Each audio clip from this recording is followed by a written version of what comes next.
Last week was pretty busy. I started, I don't know how many projects, 4 or 5. And you can see from the state of the workshop that I'm in the middle of everything. And it's a huge mess. There's chips on the floor, there's junk everywhere.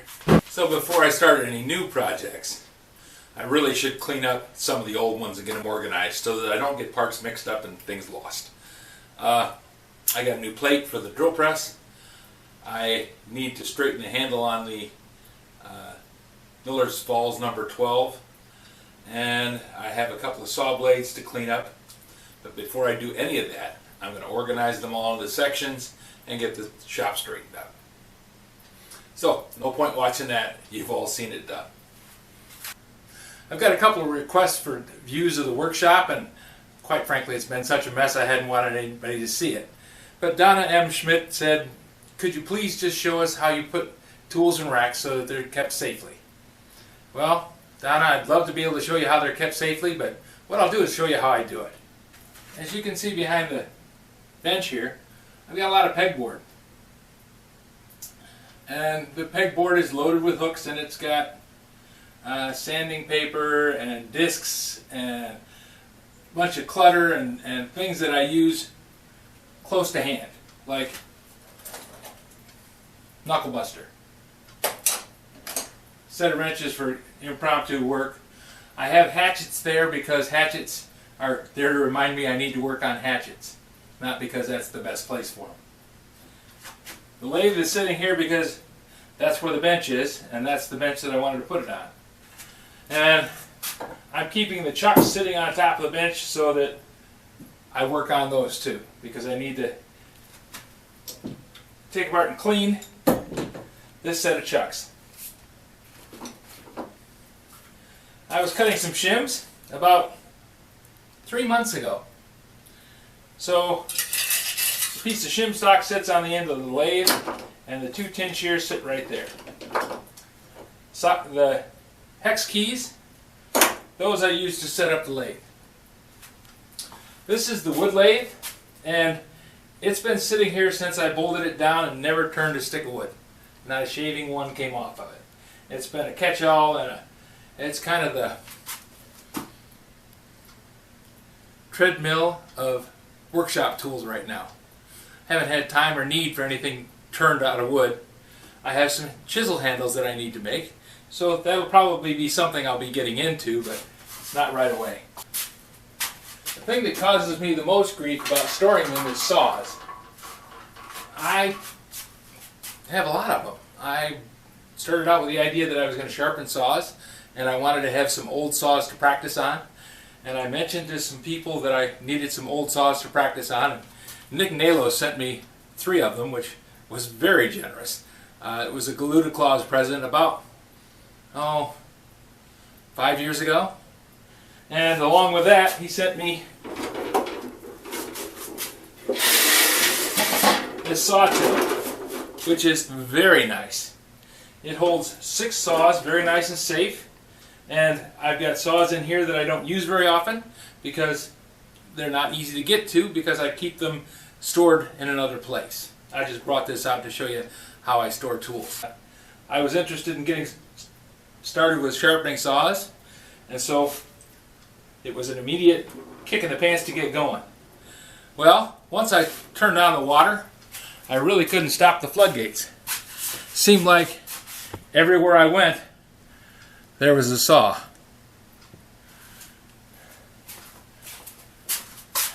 This sawtill, I saw a copy of it as a store display on eBay that they were trying to sell for 60 or 70 bucks.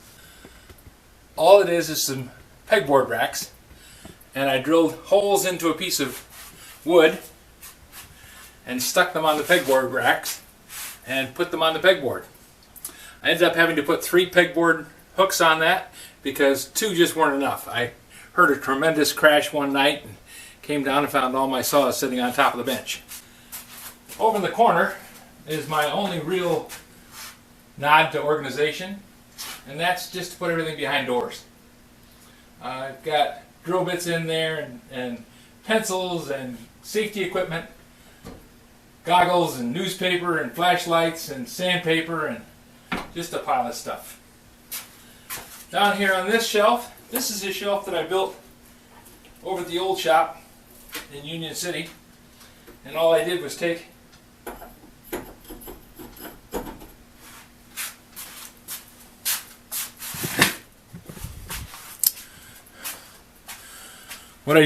some hole saws and a drill press and drill holes into a piece of plywood. I put a backer board underneath it so that I could fasten it to the wall. This shelf lets me set all my hole saws in one spot, and it's gotten cluttered up with sanding discs because, like everything else, once you build a shelf, you need two of them. I also use the open space on that shelf there to set the 4-jaw chuck for the South Bend lathe. Down there I have a Black & Decker Workmate, which is a inexpensive version. Then over here I have a series of saws, the ever-present saws. These are mostly back saws. This is a Shapley Hardware Diamond Edge saw. I made a video on that one. The big one behind it is a Diston that is designed to run on a Langdon saw miter box. Behind that is another smaller Diston, and behind that is a monster that I ordered off eBay, and it came and I said, holy cow, that won't fit anything. That monster miter saw actually fits on this Stanley 358 miter box. It's a full depth cut. It uses all the stroke that the miter box has and does quite a good job.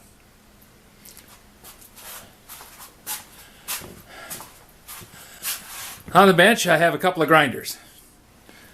This is a Miller Falls grinder. It's an 8-inch wheel, and I keep a medium stone on this side and a coarse over here. I don't know what the grits are on them. It's been a long time since I got them, and I never really worried about it. This is a coarse one, and this is a fine one. This old wreck was one that my father had years and years and years ago. I just use it for a wire brush and buffing wheel. On the back of the bench there, I have a rack that I put dull auger. The idea behind the drill bit rack was whenever I needed a hole drilled, I would come to this rack, I would take one of the dull ones out of it, sharpen that drill bit, and then I would use that drill bit to drill the hole. It's worked pretty well. I kind of slowed down because I haven't been drilling a lot of holes lately, but it does make it so that all these drills get attention and I don't end up with 4 or 5 drill bits taking all the load and the other one's just sitting around dull. On this side of the bench I have a screwdriver rack. Now that doesn't hold all the screwdrivers that I use. That only holds a small portion of the screwdrivers that I use. But these are the ones that I use the most. This is a series of nut drivers, and what they're doing is sitting on a shelf with a series of holes that drilled in it, and it allows me to set the nut drivers in there in order. The screwdriver rack right next to it is hooked to some pegboard hooks, very similar to the sawtill, and that just slips into the pegboard. Now all the pegs and things that you're seeing on this pegboard are there because I needed to have some place to put things, and I needed to put them up and get them off the bench. I had a pile and a huge mess and I couldn't get to anything. The things on the bottom were placed there because that's where the racks needed to be. But now I've added so much stuff on top of them that it looks like a clutter again. But I only have so much pegboard and I only have so much time. So I'm working on what I've got. Here in the bench vise is a number 2 Diston saw vise. And I bought this because I thought it would be interesting to try one of the jigs to see if it made saw sharpening any better. I've found that it really doesn't. It adds another layer of complication onto things, and I'm much better at just looking at things and eyeballing the different teeth as I go across them. Joint them straight, eyeball how they look, take 2 strokes across the top of the tooth, and go on to the next one. Doing it that way works really, really well. So this was a wash. Now, to someone just starting out, it might be a godsend because it does allow you to hold the angles exactly where they should be. But for me, it's been more of a hindrance than a help. Donna asked me about how I keep things safe. Well, some of the stuff just sits on top of the bench because I run out of room for it.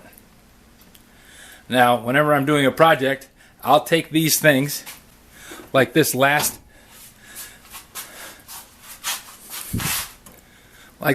bench.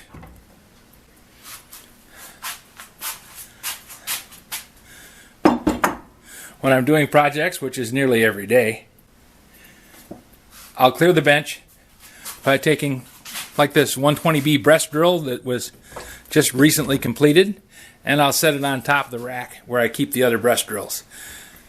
This was put in here as an overflow rack just for the things that I was working on. Well, you can see that the overflow rack has overflowed. I don't have room enough for the things that I'm working on, let alone things that are done. This is what I consider to be a done rack. These are the drills that I'm either not going to do any work on, or I think are good enough to leave the way that they came to me. You probably remember this breast drill. I just finished going through that one. That's the most complete rework of a breast drill that I've ever done. Probably the only time I'll do it that far, because most of the time I think they look just fine, like this one. This one is just the way it came from the store. It's clean, straight, and it works just fine. These guys down here are in various stages of needing a little bit of something. Either a chuck cleaned, or a gear fixed, or a handle made, or something like that. And the ones over here on the bench are in need of cleaning, fixing, handles, whatever. Now the drill back there, that's the Chinese drill press that I'm trying to fix up for my son. It's getting to the point where I'm looking at the thing thinking it's only $60 to get another one. I should just get him another one, because by the time I go through the gyrations of putting that motor on it and getting a belt, I'm going to have more than $60 in labor in the thing, and then he'll have something that never quite works right. When it's your son, you don't want to give him a piece of junk. You want to have it work the first time he touches it and work the last time he touches it. So I'm thinking I'm just going to get him a different one. There's a catch-all for saws back there in the back. That's just a hook where saws that are in the process of being fixed reside. Up above it is a bunch of pipe wrenches and Ford wrenches that I have because I just always liked them.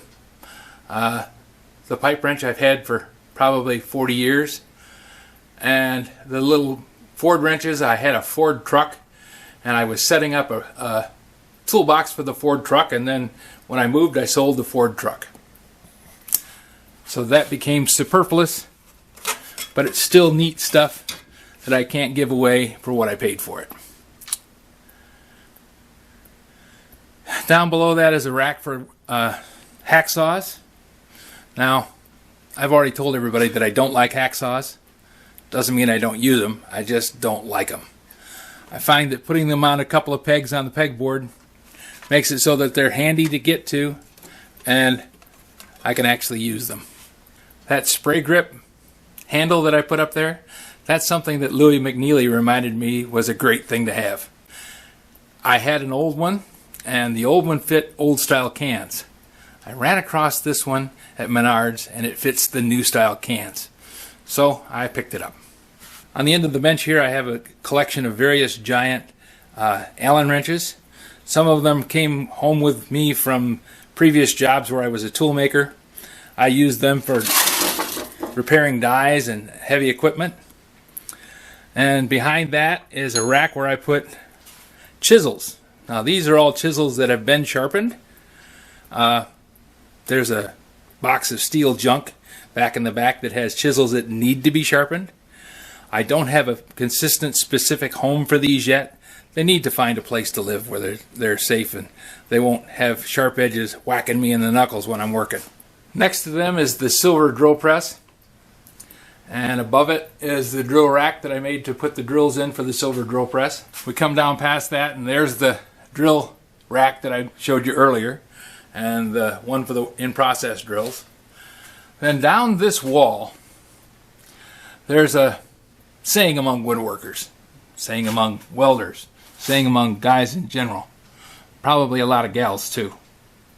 You cannot have too many clamps. Well, I agree. You can't have too many clamps. You can have more clamps than you got room to put them, but you can't have too many clamps. I think here I have more clamps than I have room to put them. Underneath here, that's a 1x6 board, and it has 6-inch long pieces of broom handle cut off and glued into it.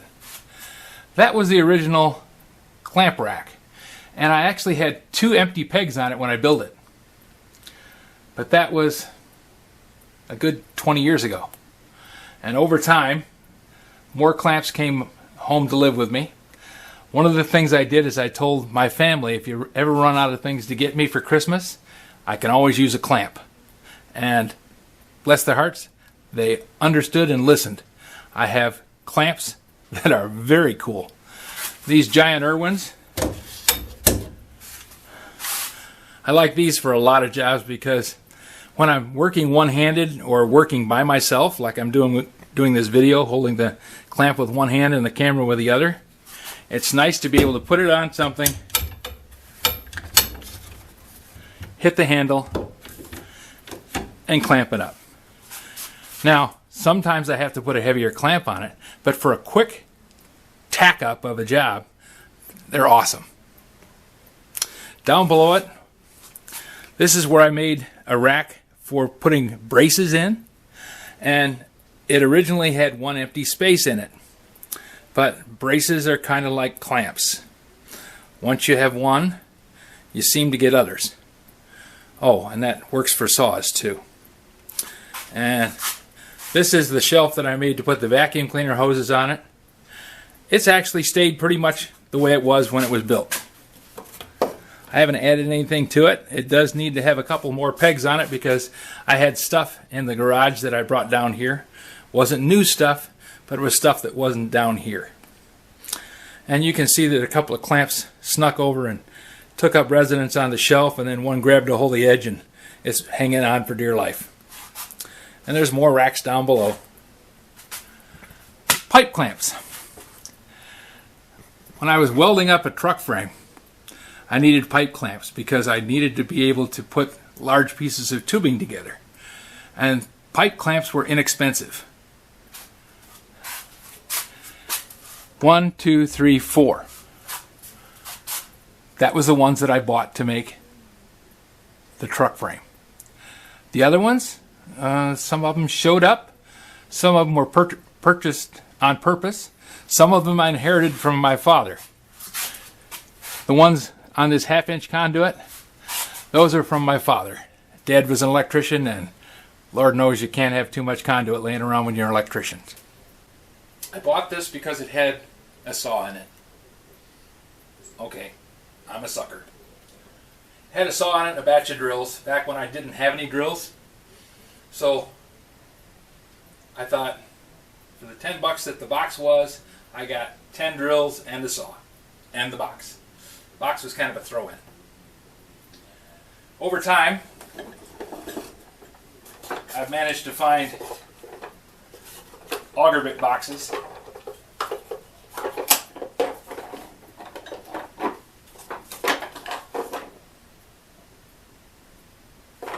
This is an Irwin board case. Sits there nicely on the bottom shelf. Irwin made a lot of drill bits. This is an Irwin adjustable number 22.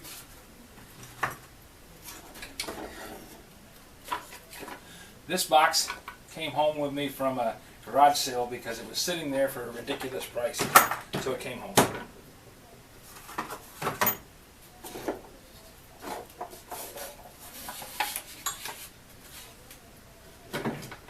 These two were at the same garage sale.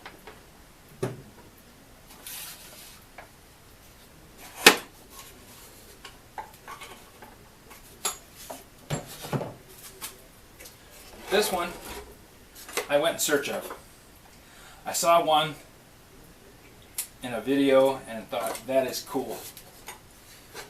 It holds a full set of Jennings drill bits. It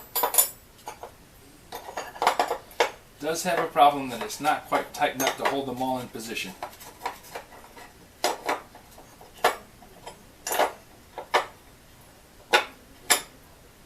They tend to roll out. But because it's in 3 separate boxes,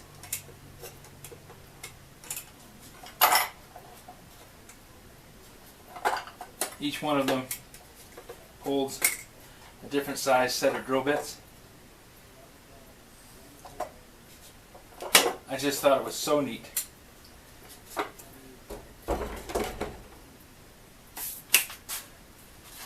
Good things come to he who waits.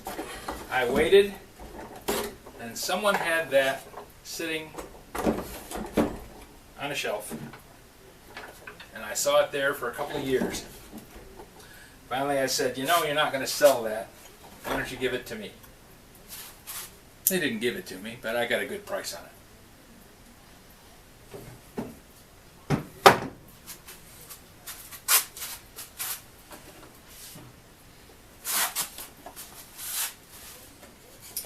Guess what this is? Yeah, I got a problem, don't I? It's a case for Auger Bits.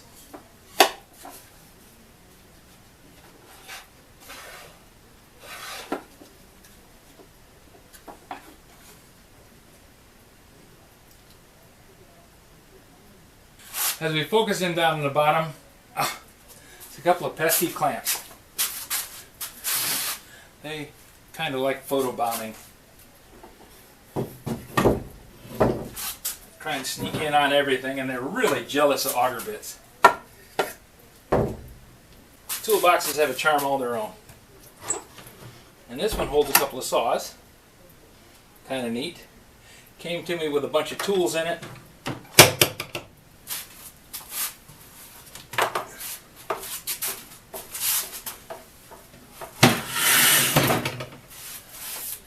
Down here on the bottom in this old green toolbox, there's an old Atkins saw hiding, and a bunch of drill bits. Now, these are orphans. They're drill bits that have a problem. Most of them have the tang cut off. A few of them don't, but they have issues with the screw, or they're just needing work. They're not good enough to put into the Auger bit sharpening rack because I'm never going to use these things. I have drawers where I store files, all different kind of files. I've organized this 2 or 3 times and it just keeps bursting the bonds. Then down here I have power tools.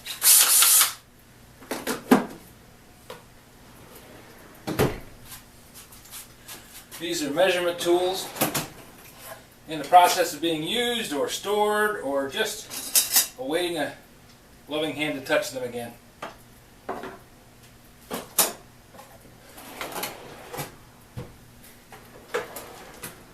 Down here is a bin full of chisels, and it also has a lot of Yankee screwdrivers in it.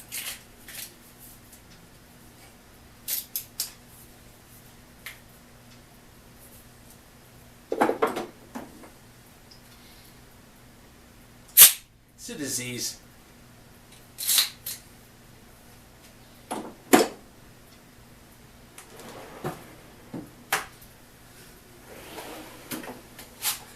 Down below that, drawer full of more Auger bits and key handles and barn augers.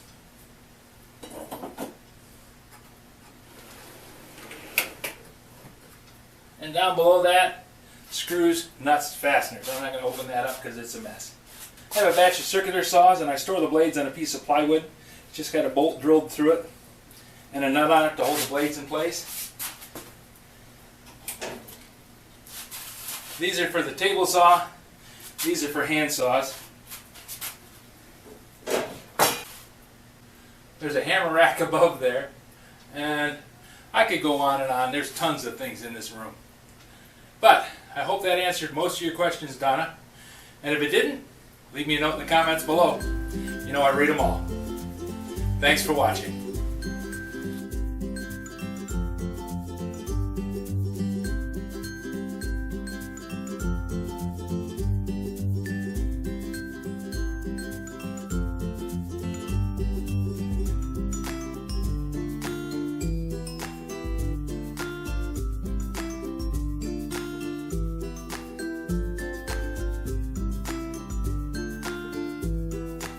This video is not to be viewed by anyone under the age of 13 in the U.S. or 16 in the European Union without the express written permission of the parents or the legal guardians of the underage person. Such written permission must be on file at the local government entity in charge of enforcing the rules and regulations established by the FTC. Anyone violating these terms is admitting by default that they hold harmless the owners and operators of this channel. Any and all questions should be addressed to your local branch of the FTC.